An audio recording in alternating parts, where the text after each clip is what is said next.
Hello guys, कैसे हैं आप लोग। लास्ट वीडियो में हमने बात किया था इलेक्ट्रॉनिक लोड के ऊपर और पावर सप्लाई के ऊपर। तो यहाँ पे हम लोग इस वीडियो में पावर सप्लाई के ऊपर में डीप में डिस्कस करने वाले हैं, मतलब हर वो चीज़ जो आपको जानना चाहिए, कितना यूज़फुल है ये, आपको ये बनाना चाहिए कि नहीं। तो चलिए, सबसे पहले तो बता दूं मैं आपको कि इसके ऊपर बहुत सारे वीडियोज आ चुके हैं, ब्रेकआउट वीडियोज, जैसे कि इसके अंदर का पावर सप्लाई का पीसीबी अलग है, उन सभी चीज़ों के ऊपर। लेकिन ये वीडियो सबका कंबाइंड है, मतलब अब इसके बाद पावर सप्लाई का जो वीडियोज है वो ये फाइनल ही रहने वाला है। कुछ अच्छा आता है तो ही मैं पब्लिश करूँगा। तो देखिए, इसमें वोल्टेज सेट करने के लिए और करंट सेट करने के लिए 10 टन पोटेंशियोमीटर का यूज़ किया गया है। यहाँ पे दो कॉमन पॉइंट है, एक सेंस प्लस है और एक वी प्लस है। वी प्लस से हमारा आउटपुट आता है। अगर हम लोग सेंस वाला वायर निकाल दें तो देखिए यहाँ पे मैक्सिमम वोल्टेज जो कि पावर सप्लाई देता है वो हो जाता है। जैसे ही आप वापस इसको लगाते हो तो जो आपने सेट किया हुआ है वो वोल्टेज यहाँ पे आपको शो होगा। अब इसके यूज़र इंटरफेस को देख लेते हैं कि क्या इसके अंदर में है, मतलब यूज़र इंटरफेस क्या, एलसीडी कह लेते हैं इसको।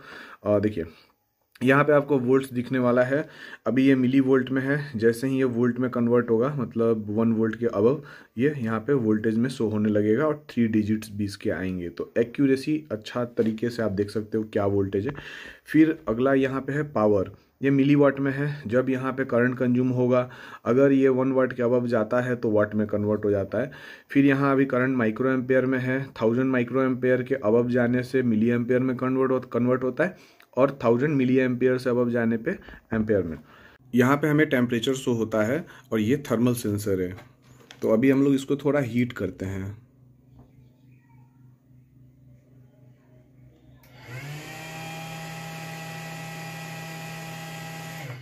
तो जैसे ही टेम्परेचर एक लिमिट के ऊपर जाता है तो फ़ैन यहाँ पे ट्रिगर हो जाएगा। ये कब फ़ायदेमंद होता है, जब आप जैसे लो करंट कंज्यूम कर रहे हैं, जैसे 10 मिली एम्पियर, 100 मिली एम्पियर, तो उस टाइम में हीट सिंक उतना ज़्यादा गर्म नहीं होता। तो जो फ़ैन है वो नॉइज़ क्रिएट करता है, पावर भी कंज्यूम करता है, तो अनवांटेड हमारा फ़ैन ऑन नहीं रहता है। अभी हम लोग इसका लोड टेस्टिंग करेंगे कि ये कितना ज़्यादा एक्यूरेट है। जैसे कि इसका करंट जो है आप देख सकते हो कि माइक्रो एम्पेयर लेवल पे भी हमने दिखाया है। तो माइक्रो एम्पेयर लेवल पे एक्चुअली में एक्यूरेट है भी या नहीं। तो यहाँ पे अभी हमने 10K के 3 रेसिस्टर्स कनेक्ट किए हुए हैं और देखिए यहाँ पे इसको पावर अप भी किया है पावर सप्लाई के हेल्प से। यहाँ पे 1.5 मिली एम्पियर शो हो रहा है, मतलब 1500 माइक्रो एम्पियर। अब एक रेसिस्टर हम लोग निकाल देते हैं तो यहाँ पे 1000 माइक्रो एम्पियर हो गया, यानी कि 1 मिली एम्पियर। अब एक और रेसिस्टर निकालते हैं। यहाँ पे देखिए 510 माइक्रो एम्पियर, बहुत ही एक्यूरेटली काम कर रहा है। माइक्रो एम्पियर लेवल पे देखा जाए तो लगभग ये 5% एक्यूरेसी आसपास में आपको देगा, लेकिन मिली एम्पियर के केस में ये 0.1 मिली एम्पियर का एक्यूरेसी देगा, जो कि बहुत ही बेहतरीन है। अगर कोई आईसी वगैरह टेस्ट करना चाहते हैं, जैसे अभी इस आईसी को हम लोग पावर ऑन करने वाले हैं।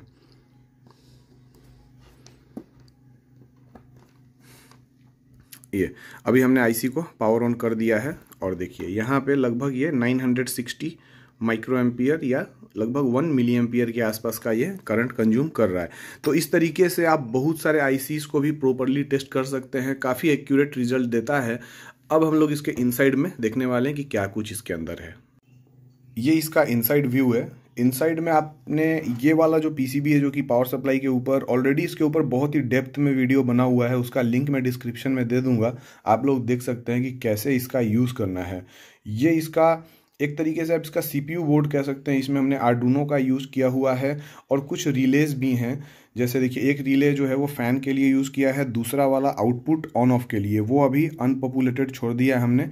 कभी इसको यूज़ करना होगा तो करेंगे। पूरे डिवाइस को पावर ऑन करने के लिए यहाँ पे हमने SMPS का यूज़ किया है। ये 24 वोल्ट का SMPS है। ये इसका बैक व्यू है। यहाँ पे हमने USB इन का भी ऑप्शन दिया हुआ है, ताकि आप इसको इजीली प्रोग्राम वगैरह जो भी चेंज वगैरह भी करना है वो कर सकते हैं, या फिर सीरियली इसको मॉनिटर भी कर सकते हैं।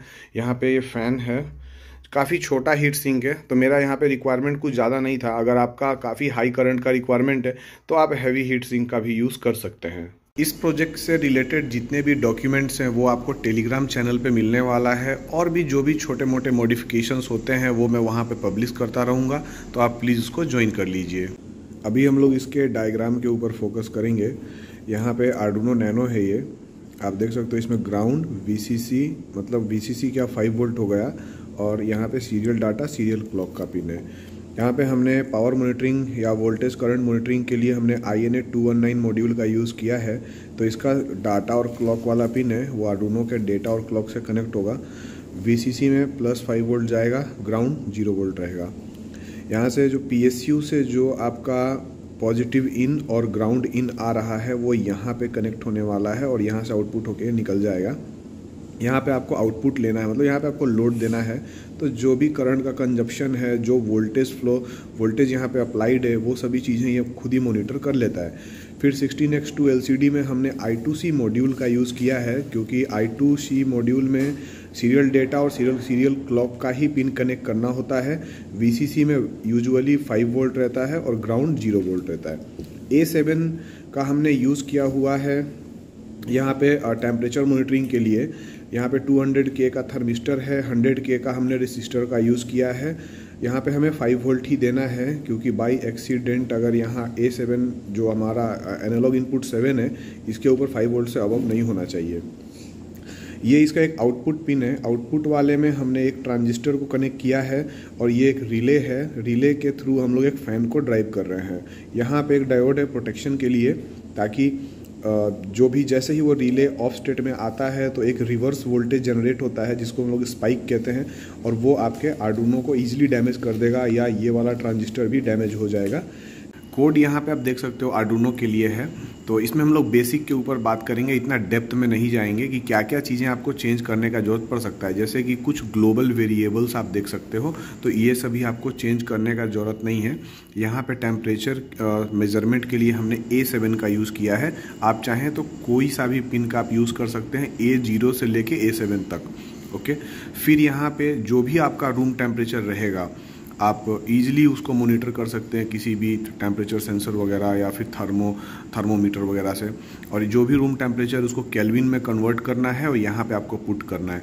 फिर R0 और R5 क्या है? R0 एक्चुअली में आपका थर्मिस्टर है और उसका रेजिस्टेंस कितना है रूम टेम्परेचर पे, वो आपको यहाँ पे पुट करना है। R5 जो है वो एक कांस्टेंट वैल्यू का रेसिस्टर रहने वाला है, तो जो भी उसका वैल्यू रहेगा वो आप यहाँ पे पुट करना है।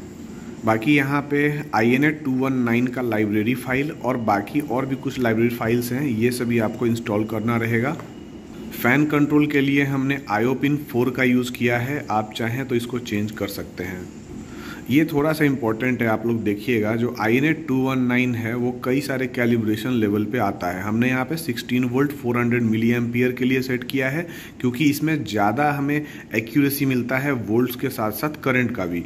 आप चाहें तो अगर जैसे आपका हायर वोल्टेज है, 32 वोल्ट है, मैक्सिमम करंट मेजर करना है 2 या 3 एम्पियर तक, तो आप यहाँ पे ये वाला फंक्शन का यूज़ कर सकते हैं, INA 219 32 volt 2 ampere. Temperature based fan control है, तो यहाँ पे आप देख सकते हो जो भी आपको सेट करना रहेगा। जैसे मैंने सेट किया है कि 55 के अबव जाएगा तो फ़ैन ऑन होगा, 52 के बिलो आएगा तो फ़ैन ऑफ हो जाएगा। तो इन सभी दोनों को भी आप चेंज कर सकते हैं।